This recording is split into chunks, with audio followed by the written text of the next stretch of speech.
Hi everybody! Today I'm making a painting covering up this other painting that I think is really ugly.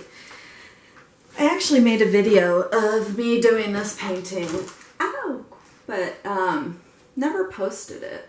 Maybe I will. It was I believe it was a flip and drag to begin with, but knowing me, it could have started off as a hammer technique or who knows, but I'm pretty sure it was a flip and drag that didn't quite work. So I just finished, I will show you,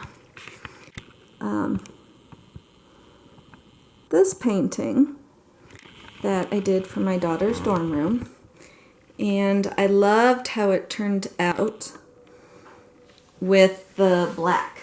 I'm usually really hesitant to put black in my pours because I'm not always sure if it's going to take over the whole thing or not, and it didn't, and I really like it. And I was going to make myself one of the same colors, but thought, no, I should, you know what, as I'm talking, I'm not going to use this magenta.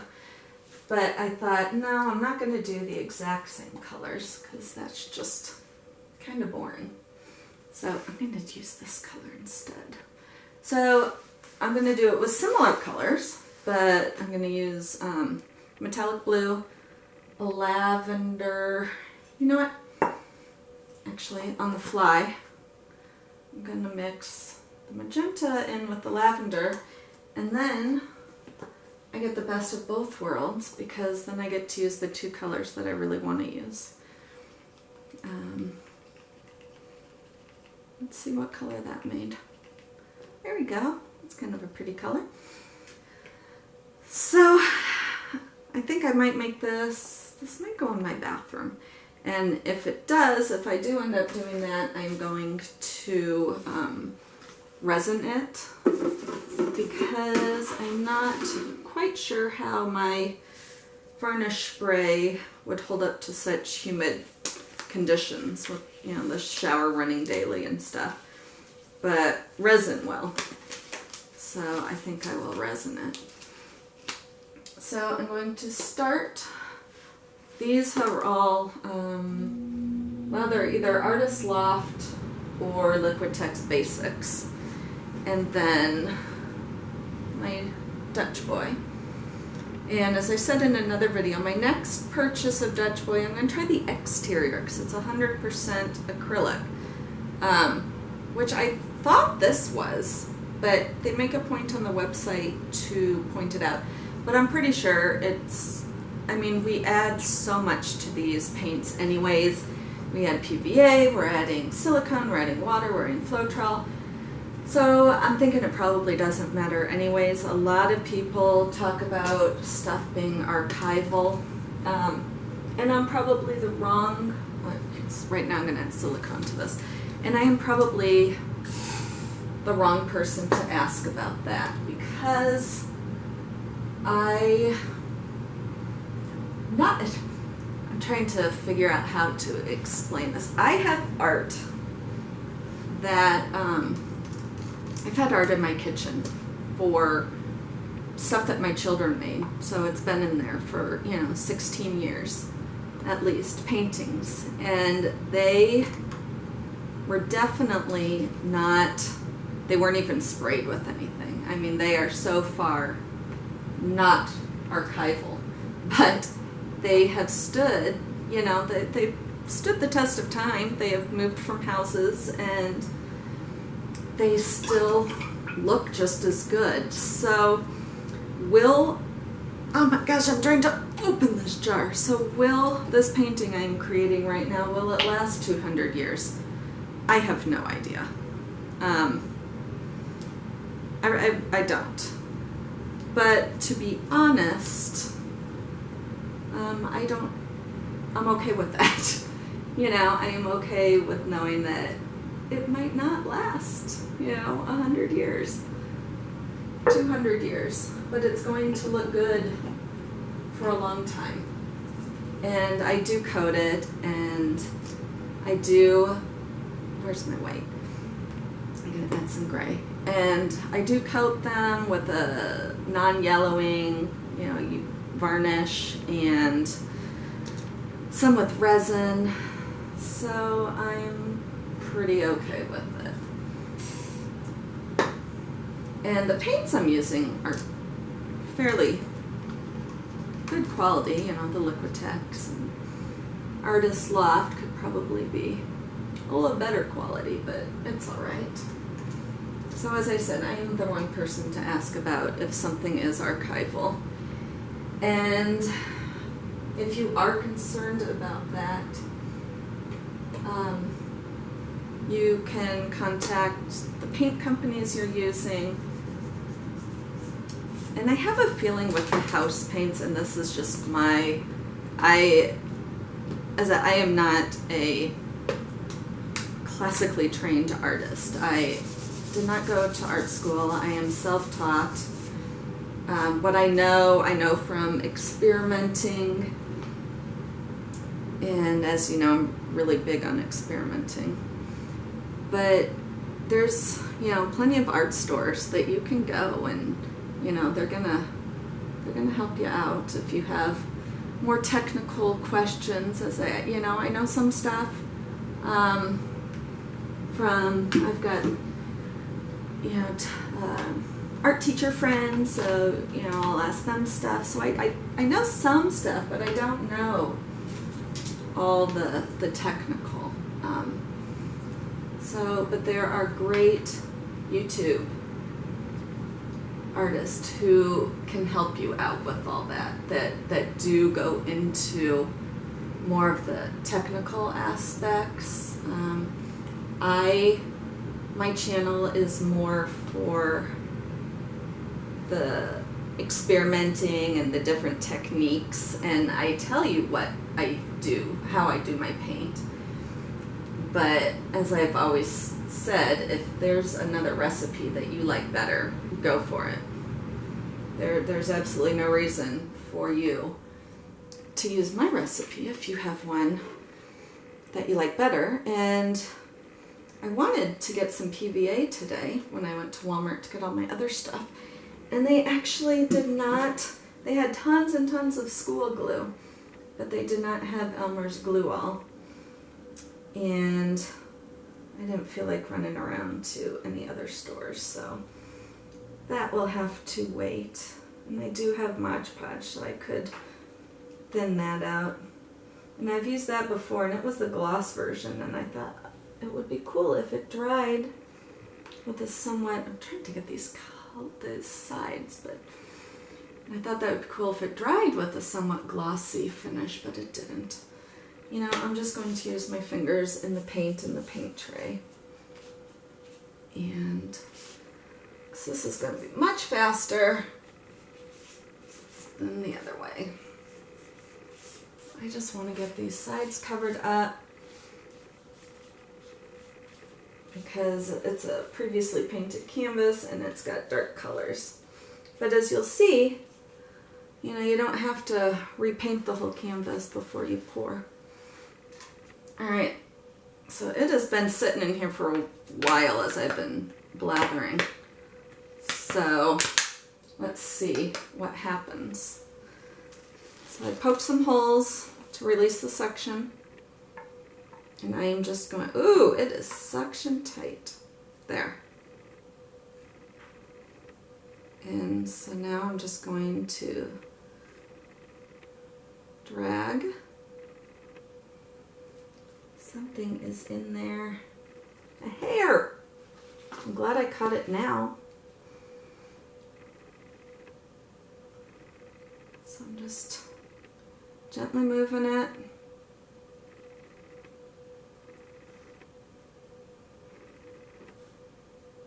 There we go. I like the movement of it. You can see there's the lavender. There it is up. There it is again. Let me focus you in so you can see what cells are developing. Try and get this paint off my gloves so I can show you.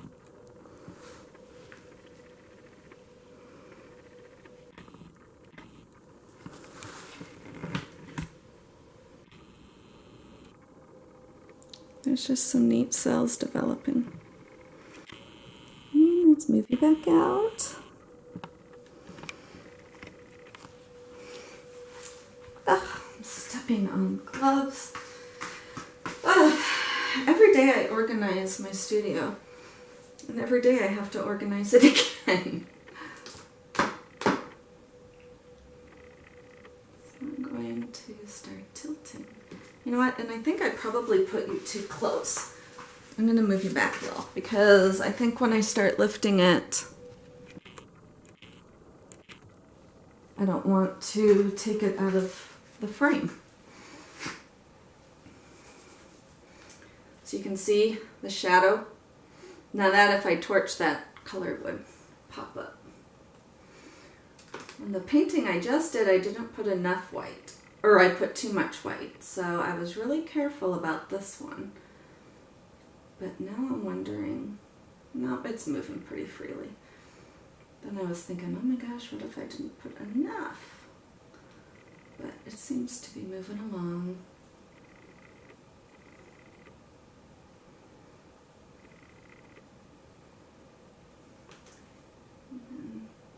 You can always tell there's little places or just catches, and then just kind of loosen the paint with your thumb, or well, it doesn't have to be your thumb, but just kind of loosen the paint up and it will flow.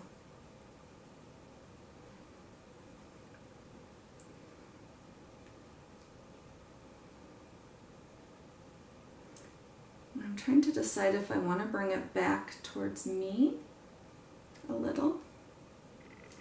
I think I will. I think I'm going to turn it. So this blue is amazing. The blue is the Artist Loft Metallic Blue. I love it. You know, actually, that's really neat right there. So I'm going to start bringing it down, but I may end up not, depending. I don't want it to all get squished. I can hear it dripping off.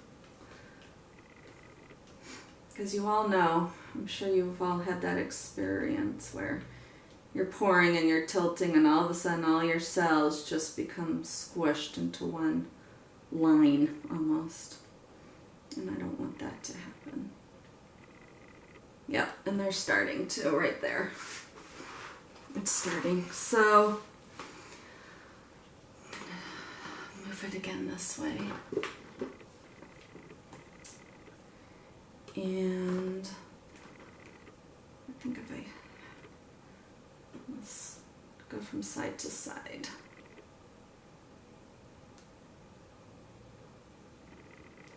That way it's still squishing, you can see. But I really don't want all of that negative space at the bottom. I thought I did. So I am just slowly moving it down,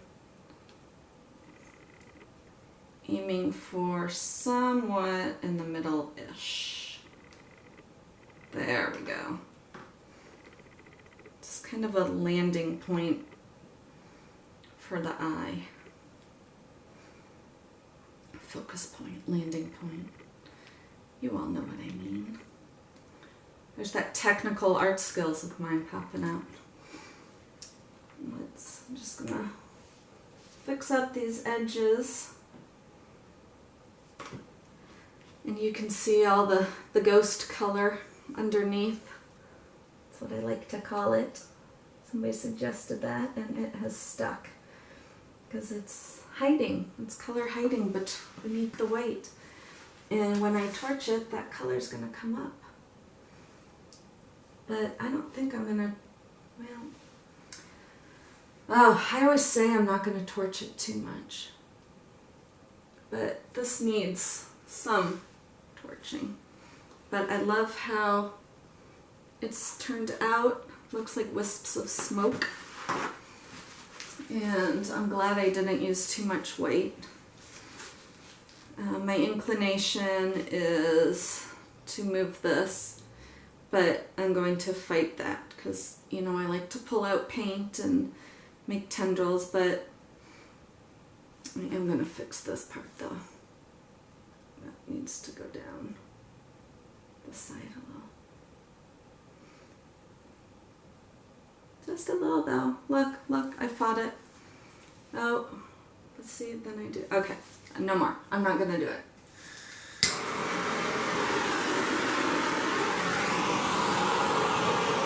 And this one I'm just going to lightly do.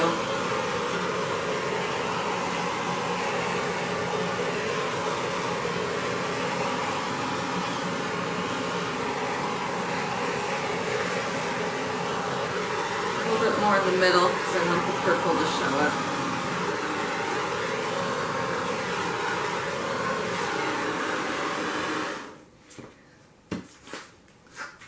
So I am very pleased with this, and the resin will keep that blue so vibrant. I love all these cells that popped up here, and I am really glad I didn't make any tendrils because it would not have been like that had I. Just gonna make sure there's not much paint over here. But since it was white originally on the background, that won't make much of a difference. So I am just going to zoom you in somewhat. Oops, I'm blocking the light.